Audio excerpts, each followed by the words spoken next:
Alright, so in this video I'm gonna tell you all the materials that I use for making my oil paintings, like this one. Okay, so it's gonna be my easel, it's gonna be the canvas that I use, paint and brushes, palette, solvent, medium, and some accessories that I have. Okay, so first of all, let's start with the easel, and this is the easel that I use. I've been using this one for 3 years or 4 years, I don't know, but I bought it for 200 rupees.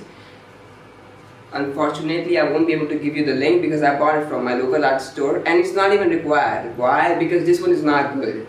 Why? Because so this is a budget friendly easel made up of wood, and the wood they use is the same as the they use in stretcher bars on the canvas. Okay, now if you paint on big canvases like I do, this one 30 inches by 30 inches, it's not really good. Why? Because the canvas is already pretty heavy and this is lightweight compared to the canvas. So what happens when I paint on it and put a little bit of pressure, it starts crawling backwards like this, and then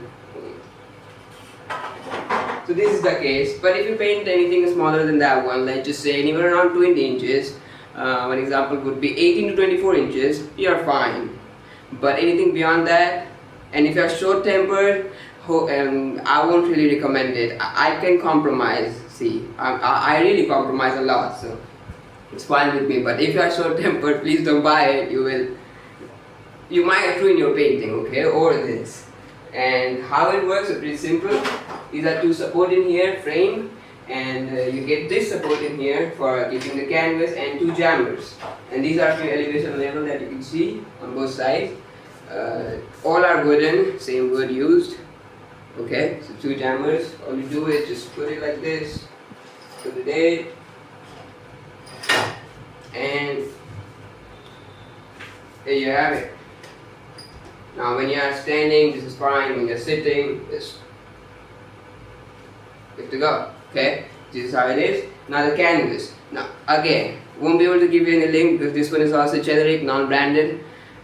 Okay, so just go to any local art store. They already have it. They always have branded ones and generic ones. Some art store have it. I mean, where I live, I have a really big art store, and they literally have everything that I need, that any artist will ever need. Okay, so this is how it is. Now I have a separate video on canvases. This is the recent canvas that I am using. Previously I used to use this canvas. Both appear same but has few differences which you can find out in the canvas video. This one is not good, this one is awesome. And the price difference between these two is 200 rupees. This one for 500, this one for 300 rupees. Alright, now canvas done. Solvent. Okay. Solvent, I use turpentine, and this is what I use. This is in which I keep it, and this is my turpentine. Now, see, the thing is, if I can cut down the price of anything, I really do it. Okay, it really doesn't look professional at all, but this is fine with me. The thing is, when I see my painting, I am satisfied with it. So I really don't question what turpentine I'm using if I'm putting something like that in the canvas. Okay, this is how it is. If you can cut down the price and can still satisfy yourself, no need to really, take other people's opinion and advices. You're fine.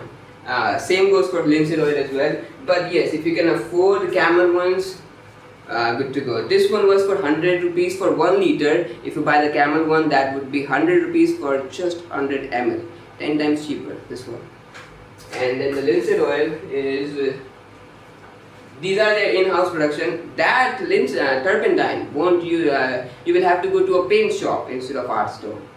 Okay, this is the linseed oil that I use. Earlier I used to use camel ones, but then it's fine. This is in which I keep it.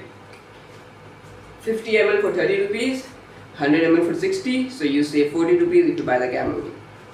I mean, if you buy this, comparing with the camel. Then we have brushes. Now, brushes is the most tricky part.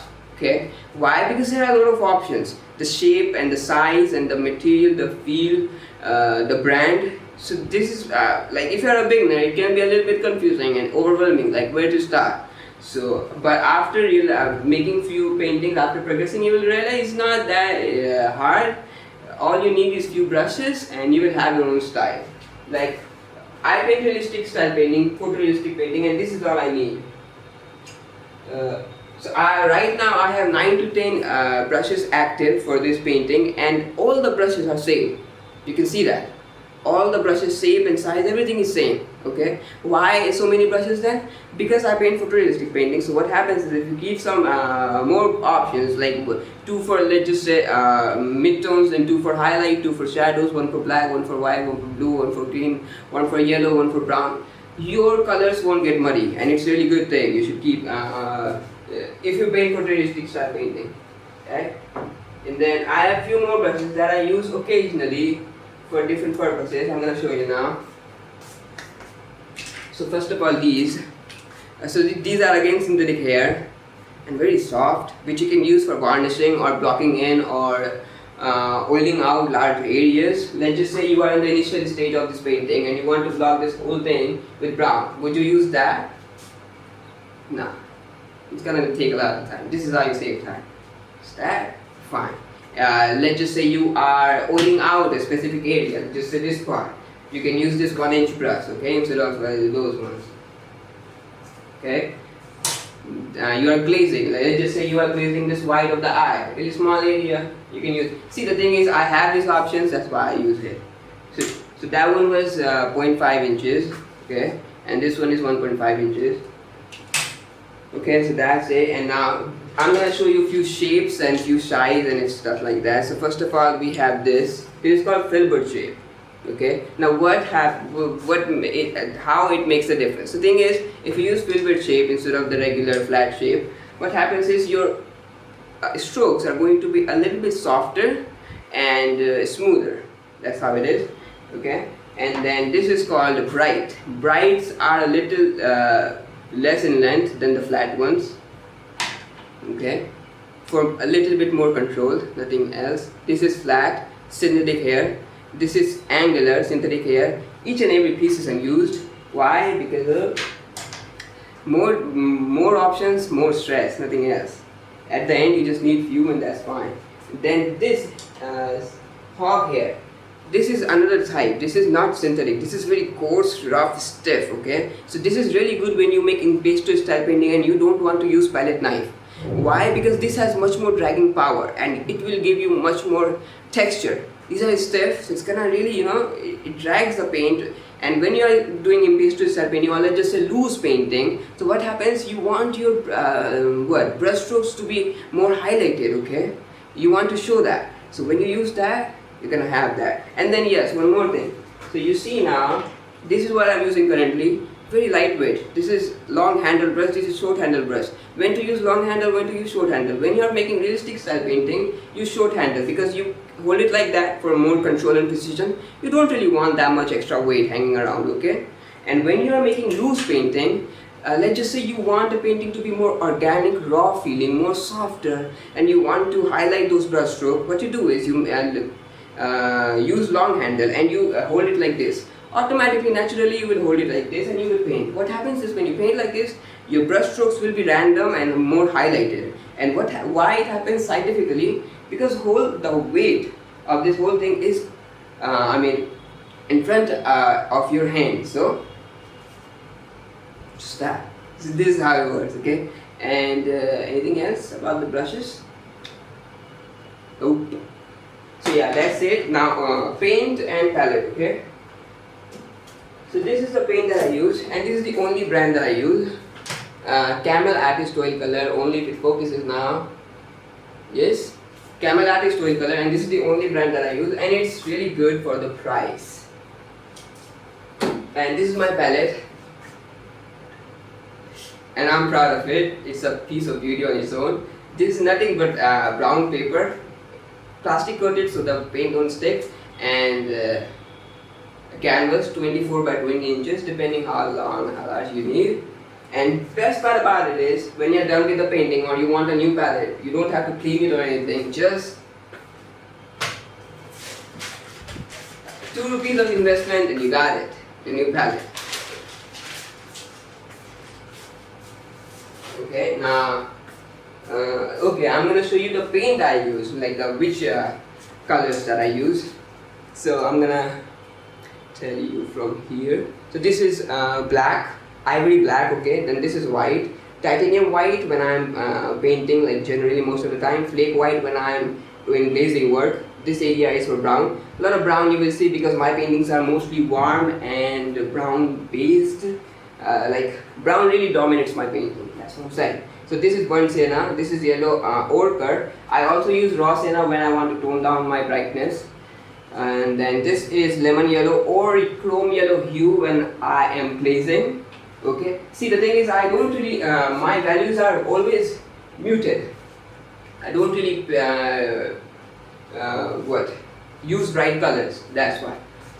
I'm fine with yellow ochre and raw sienna, and I keep it in brown section. This is how I use it. And then you see this area is for blue, but Prussian blue. Now Prussian blue is one hell of a color because of tinting strength and saturation.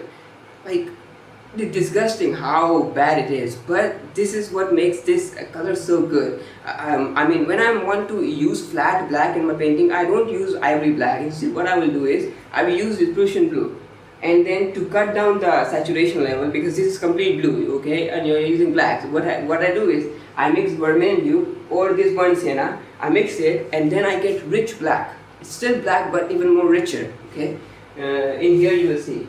This is how I do it. Okay, now so this was blue section but only Prussian blue. This one is white again. Now two area white. Why? Because this one is just for brown. This one is for neutral grays and neutral blues. This area is for red.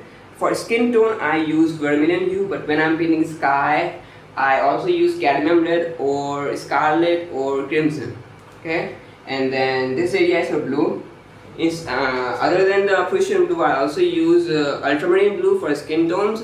I use French ultramarine and cobalt blue hue for skies. Either I paint portrait or landscape, like filled with skies and stuff. That's how I do it. And this area again is for white for complete blue. Okay, and this is how it is. Simple. That's pretty much everything. Okay. And the only non-essential accessory that I have is this one.